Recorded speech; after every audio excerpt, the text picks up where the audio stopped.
ధనుస్సు రాశి వారి యొక్క ఫలితాలు. అయితే ఈ వారం మీ గోచార గ్రహగతులు చూసుకున్నట్లయితే కనుక కొంచెం మిశ్రమ ఫలితాలు కనపడుతున్నాయి. కొంచెం జాగ్రత్తలు ఎక్కువ తీసుకోవాలి.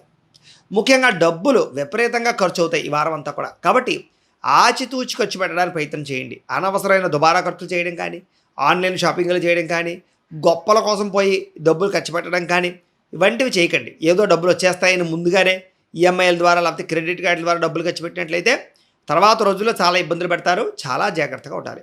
ఇంకా పెట్టుబడులు పెట్టేటప్పుడు అది ఎందులోనైనా సరే ఆచితూచి వ్యవహరించండి. వ్యాపారాల్లో పెట్టుబడులు పెట్టినా, షేర్లో డబ్బులు పెట్టినా, ఇన్వెస్ట్మెంట్లు చేసినా, ఏం చేసినా, స్థలాలు కొన్నా, పొలాలు కొన్నా, గృహాలు కొన్నా, ఏం కొన్నా కూడా 1కి 10 సార్లు ఆలోచించి పెట్టుబడులు పెట్టడానికి ప్రయత్నం చేయండి. ఈ ఎన్ఆర్ఐలు అంటే ఇతర దేశాల్లో ఉండే భారతీయులందరూ కూడా ఉద్యోగ నష్టాలు, సమస్యలు ఇరుక్కునే అవకాశాలు, అక్కడ విదేశాల్లో ఉండేటటువంటి పరిస్థితుల వల్ల అనుకూలించకపోవడమో మిమ్మల్ని ఇబ్బంది పెడతాయి. చాలా జాగ్రత్తగా ఉండాలి. నిరుద్యోగులకు కూడా సరైన ఉద్యోగ అవకాశాలు అయితే కనబడటం లేదు. ఉన్న వాటిలో అడ్జస్ట్మెంట్ అవ్వాల్సిన పరిస్థితి కనపడుతోంది.